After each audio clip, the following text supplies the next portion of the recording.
There's no ice on it. And guess what? Antarctica hadn't been discovered yet. Antarctica was discovered in 1820. And if you look, well, look, there's an alligator, there's a camel, warm weather animals. So, you want to explain to me, first thing, what the hell is this, all this land? And second thing, what froze them? What happened between 1587 and 1892 where those areas got frozen?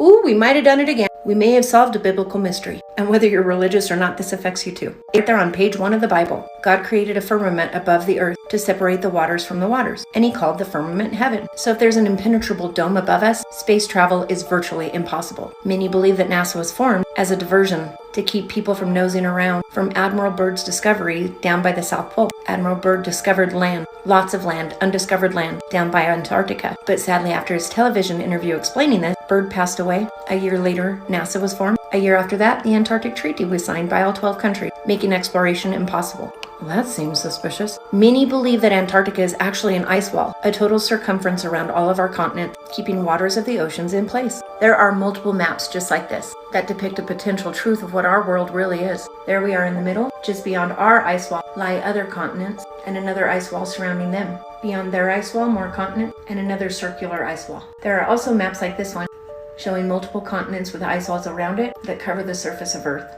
with one large ice wall at the end of it. There is not one single reference in the Bible that the Earth is round, but there are references to things such as, "And I placed the earth on its foundation." You can't really put a foundation on a sphere. The 4 corners of Earth are mentioned multiple times. I don't care how many times I spin a tennis ball, I cannot find 4 corners on it. But when I say I discovered something in Book of Enoch that just might clear all of this up and answer our questions right now. Chapter 27, God said to Enoch, as he was explaining and describing how he created the earth, "And I commanded that there should be taken from light and darkness, and I said, be thick. And it became thus, and I spread it out with the light, and it became water. And I spread it out over the darkness, below the light. And then I made firm the waters, that is to say, the bottomless, and I made foundation of light around the water, and created 7 circles from inside."